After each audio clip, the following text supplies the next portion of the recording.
Daigdig ng kababalaghan at katatakutan. Hanapan ng mga nawawala.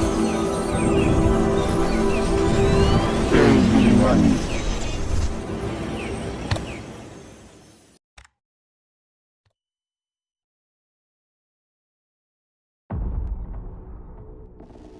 Dark Alas kababalaghan, fiction, comedy, drama, aksyon, suspense, horror, and love story. Alias Batong Buhay, Chapter 28. Paboksing sa Palayan. Habang nagigirian ang dalawang naglalaban sa gitna ng ring, napapaigik naman si Ellen at ang tita Lerma nito kapag natatamaan si Bato. Ang tropa naman nito ay nanggigigil na. Hinihintay nila ang pagbitaw ni Bato ng malakas na suntok. Alam nila kung paano makipaglaban si Bato at kung gaano kalakas ang suntok nito. Lalo namang ginaganahan si Bato dahil alam nitong nariyan si Ellen at nanunood sa laban niya at ayaw niyang mapahiya dito. Sanay na sanay naman si Badong sa suntukan at sa palarong boksing. Kaya alam nito kung saan patatamaan si Bato upang manghina at mapaayaw ito. Ang tatay ni Badong na si Abner ang siya ring nakakatapat at nakakalaban ni Mando sa boxing noong mga binatilyo pa sila. Pero talo ito ni Mando dahil kakaiba rin ang lakas nito. Samantala, pormahan muli sa gitna, naghihintayan kung sino ang unang susugod. Si Bato na may humahanap pa rin ng magandang pagkakataon upang mapasuko si Badong. Muling sumugod si Badong ngunit may kasamang tulak, kaya napaigtad si Bato. Bagsak ito paupo sa lupa, ngunit bigla itong tumayo at pumorma. Malakas ang sigawan at iyawan ng mga tao. Marami pa ang nagdadatingan upang matunghayan ang magandang laban. Bagsak si Bato! Biglang napatakip ng mukha si Ellen. Natakot ito nang makitang natumba si Bato at nagbibigay kaba din sa kanya ang malakas na hiyawang naririnig. Si Mando ay kampante pa rin dahil wala pang tama sa mukha ang pamangkin. Sumenya si Mando at itinaas ang dalawang kamay at iwinagayway. Wala, may tulak eh. Walang tulakan, boxing lang. Boxing lang bata, ha? Walang tulakan. Sigaw ni Mando habang iwinawagayway ang mga kamay. Huli na ang laban! Huli na ang laban! Laban na! Muli silang dinala sa gitna at sisimulan na naman ang laban. Ngunit natapos na lang ang oras ng unang round kaya time out na muna at tila lamang sa puntos si Badong. O Bato, ayos ka lang ba, ha? Tanong ni Mando habang pinapainom ito ng tubig. Pagtango lang ang tugon ni Bato at tila may ibang iniisip ito. Fake mo kaliwa mo ha Bato. Jab lang ng jab upang hindi makalapit ang kalaban. Pagsuntok niya, ilag tapos counter punch. Ganun lang. Hindi pa rin umiimik si Bato at patango-tango lang ito. Pagkatapos ng 1 minuto, sinimulan nang muli ang laban. Pormahan sa gitna dahil basang-basa na ni Bato ang kalaban kaya siya naman ang sumugod. Fake ng kaliwa si Bato pero mabilis na sumuntok ng kanan si Badong at kaunting ilag lang daplis uli sa tainga ni Bato ang suntok na iyon. Subalit iyon na ang nakuha nitong pagkakataon. Mabilis niyang binitiwan ang kaliwang kamao patungong tagiliran ni Badong at kanan naman sa mukha. Ngunit nailagan ni Badong ang kanan kaya dumaplis lang ito. Magkaganon man, napaigik naman itong si Badong sa lakas ng suntok ni Bato sa kanyang tagiliran. Kaya bagya itong napatras. Alam ni Batong nasaktan ang kalaban sa malakas na suntok na iyon. Kaya sunod-sunod na sugod ang kanyang ginawa. Malalakas na kaliwat kanang suntok ang ginawa nito sa mukha at katawan ni Badong.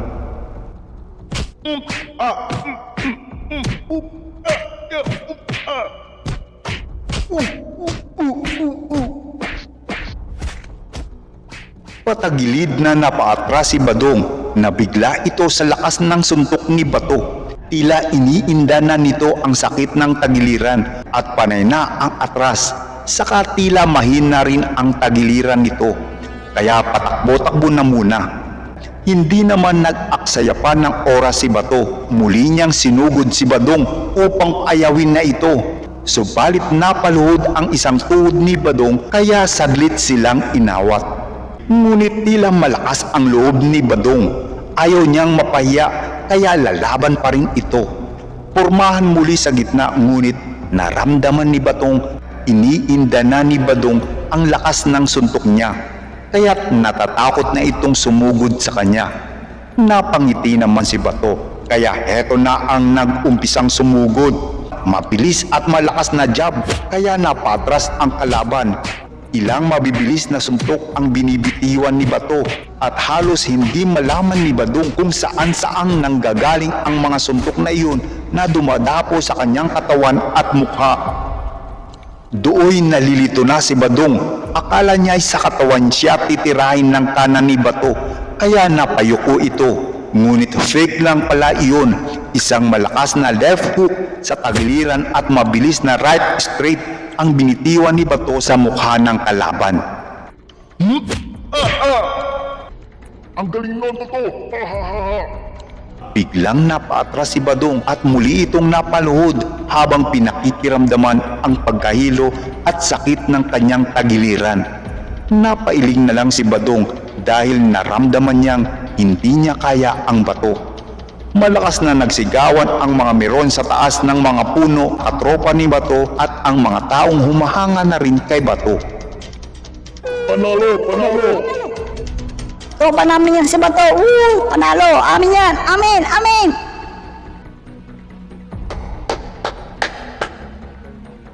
Umapalakpak naman ang kagawad habang papalapit kay Bato at sinabing may bago na silang kampyon sa taong iyon. Ito ay si Bato. Palakpakan ang lahat maging ang mga katropa ni Bato ay panay sigaw ng Bato. Bato, ang galing mo. Magaling ang aming Bato. Si Lerma at Ellen na may napapasigaw na rin sa labis na tuwa. Nawala na ang kaba ni Ellen dahil natapos na ang laban na hindi nabugbog ang kanyang bato. Ang galing ng ginawa mo, Bato. Ang lakas na pala ng kanan mo Ayos to. Tuwang-tuwa na wika ni Mando habang hinuhubad ang boxing glove. Tuwang-tuwa naman ang tatay ni Ellen na si Mang Melo at napasigaw pa ito ng Sinabi ko nang kayang-kaya yan ni Bato at sinabayan ng malakas na tawa. Tinapik naman ni Mando sa balikat si Bato, sabay senyas na puntahan na niya si Ellen. At napakindat pa nga ito kay Lerma nang sumulyap ito sa kanya. Ibig sabihin lang naman nun, ikaw na ang bahala sa mga bata. Nagmamadali namang lumapit si Bato kay Ellen at sinalubong din ito ng kanyang mga katropa na halos sumakay na sa kanya sa labis na tuwa. Ang galing ng Bato namin. Tropa namin to. Halos walang pagsidlan ang tuwa ng tropa ni Bato. Hinamayan naman siya ni Ellen at sinabing, "Congrats!" Hinawakan naman ni Lerma ang ulo nito at nakangiti nitong sinabi na magaling pala sa suntukan si Bato. Kaya na nitong ipagtanggol ang kanyang Ellen. Napangiti lang ang dalawa sa winikang iyon ng tiyahin. Pagkatapos noon ay sabay-sabay na silang umuwi. Hindi na sila nakasali sa iba pang palaro dahil puro na lang sila kwentuhan sa naganap na laban. Hindi naman nagyayabang si Bato dahil alam nito kung saan nanggagaling ang kanyang bilis at lakas. Nagkahiwalay na ng daan sina Ellen at Bato. Gusto pa sanang sumama ni Ellen sa tropa ngunit sinabihan siya ng tiyahin na humabol na lang dahil may pag-uusapan sila. Pagdating sa bahay nila Bato, nakarinig ng ingay si Vicky na nooy nagpapahinga na. Tumayo ito at tinanong kung anong nangyayari. Nalaman nitong inilaban ni Mando ang pamangkin sa boxing at nanalo ito. At ayun nga, dala na ni Mang Melo ang premyo para kay Bato. Hangang-hanga ito sa galing ni Bato sa suntukan Kaya ang premyo ni Bato ay dinagdagan pa niya gaya ng pangako niya bago pa ang laban ni Bato. Hanap daw sila ng hanap ng tatalo kay Badong. Si Bato lang pala ang katapat nun at tagapurok pa nila ang bagong kampyon. Pinakuha na lang ni Bato ang premyo kay Vicky upang ipatago dito. Niyaya naman ni Vicky si Melon na kumain pero busog daw ito at magtatagay na lang sila ng kumparing si Mando. Panalo din kasi sila sa pustahan. Dumating naman ang mga kaibigan ni Mando at kumparin nito na si Levi upang mamiesta. Bakasyonista itong si Levi galing ng Manila. At habang nagkakasarapan ng inuman, naikwento nito na nangangailangan ng tao sa kumpanya nila at kung interesado raw si Mando ay ipapasok niya ito roon. Wika naman ni Mando, pag-isipan niya ang alok na iyon ng kumpare. Samantala, pagkatapos kumain ng tropa, lumabas ang mga ito upang magpahangin, kwentuhan at kulitan habang nakaupo. Mga ilang sandali na isipan naman ng tropa ang pumunta sa bahay nila Ellen para na rin mamburaot ng handa nila, lalo na ang ice cream na ipinangako ni Lerma. Kinuntsaba kasi nito ang mga katropa ni Bato na dalhin ito sa kanila at bibigyan sila ng ice cream. Pagdating ng mga ito sa bahay nila Ellen, agad silang nakita ni Aling Tinay at agad pinapasok. Paglabas ni Lerma ng banyo, napansin niyang naroon ang buong tropa at kasama si Bato. Nagmamadali itong umakyat sa itaas ng bahay at pumasok sa kwarto ni Ellen upang sabihing nariyan na ang kanyang Bato. Kinilig naman ang isa sa sinabi ng tiyahin. Nagmamadali itong natayos at nagpabango bago bumaba. Nakasando at nakashort lang si Ellen habang pababa ito ng hagdan. Halos matulala naman ang buong tropa sa kaseksihan ni Ellen.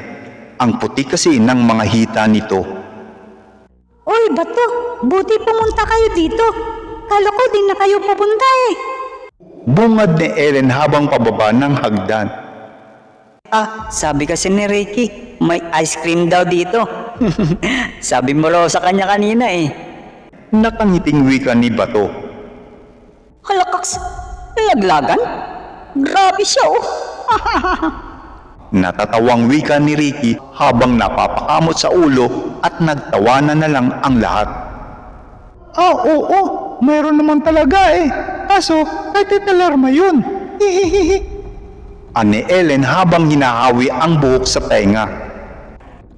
O sige, dahil naisama nyo ang kampiyon dito, may ice cream kayo. Sige na Ellen, kunin mo na ang ice cream at bigyan mo na sila. Utos ni Lerma at agad tumalima si Ellen. Natatawa si Aling Tinay dahil ang lakas nila kay Tita Lerma nila. Binati rin nito si Bato sa pagkapanalo nito sa boxing. Tuwang-tuwa kasing ibinalita iyon sa kanya ng magtiyahin. Todo kansyaw naman ang inabot ni Bato sa pagbating iyon ng nanay ni Ellen. Napapangiti na lang si Ellen at Bato. Naitanong din ni Tinay kung kainuman pa ba ni Mando ang asawa niyang si Melo. Tumango naman si Bato at sinabing naroon pa at masayang nag-iinuman.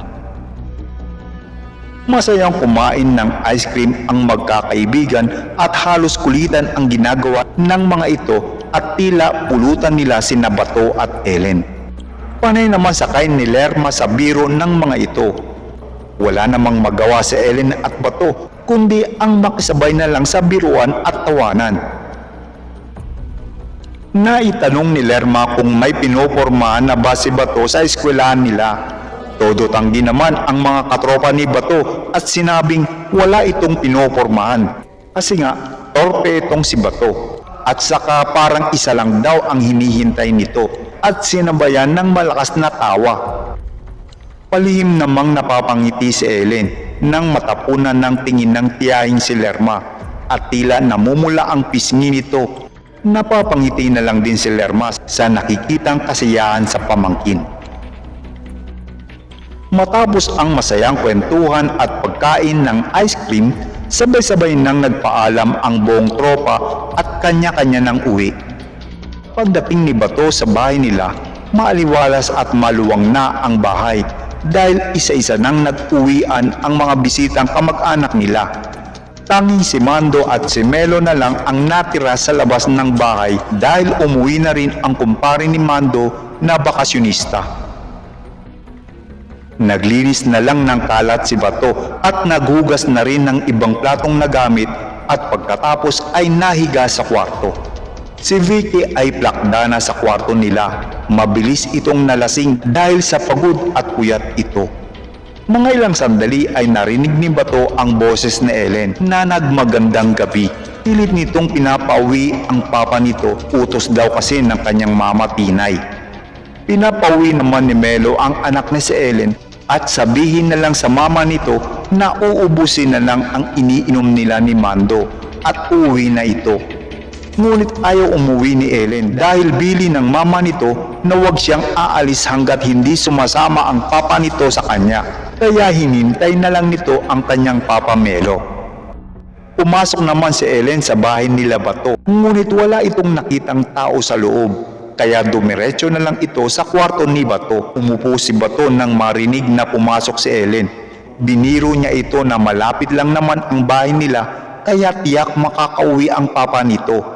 At hindi rin naman ito pababayaan ng kanyang tiyuhing si Mando. Umirap si Ellen sa birong iyon ni Bato at sinabing baka masobrahan sa inom ang papa niya at baka mahirapan itong umuwi. Napangiti na lang si Bato at natapunan nito ng tingin ang mapuputing hita at ang umuusbong na dibdib ni Ellen na bumabakat na sa suot nitong sando. Agad na inalis ni Bato ang kanyang tingin at iniba niya ang usapan upang mawala ang asar sa kanya ng kaibigan. Ellen, ganyan ka ba magsuot ng damit sa Manila? Kita na ang loob mo kahit nakadamit ka pa. Ang iksi pa masyado ng suot mong salwal Komento ni Bato sa suot ng isa. Ayon naman kay Ellen, patulog na kasi siya ng utusan ng kanyang mama na sunduin ang papa nito. Sumingkit ang mga mata ni Ellen sabay lapit kay Bato at hinagkan ito. Nabigla naman si Bato at sinabing nariyan lang sa labas ang papa nito at baka kung anong sabihin at kagalitan pa sila. Wika naman ni Ellen, iyon ang papremyo niya kay Bato dahil nanalo ito sa paligsahan. Tinutupad lang daw niya ang kanyang pangakong premyo dito.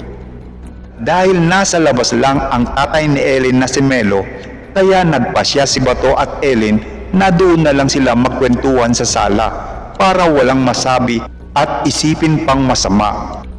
Dalagita na si Ellen at binatilyo naman si Bato, saka babae pa si Ellen, kaya ingat na lang. Kwentuhan, biruan, malakas na tawanan ang ginawa ng dalawa sa sala para marinig sila ni Melo at Mando at walang iba pang isipin hanggang sa matapos na lang ng pag-iinom ang magkumpare. Maraming salamat po mga solid kaibi sa inyong pagtambay at pakikinig ng alias Batong Buhay, The Wonder Boy. Please, wag po kayong mag-skip ng ads. Tulong nyo na lang po sa akin. Ingat po lagi. God bless. Hanggang sa muli.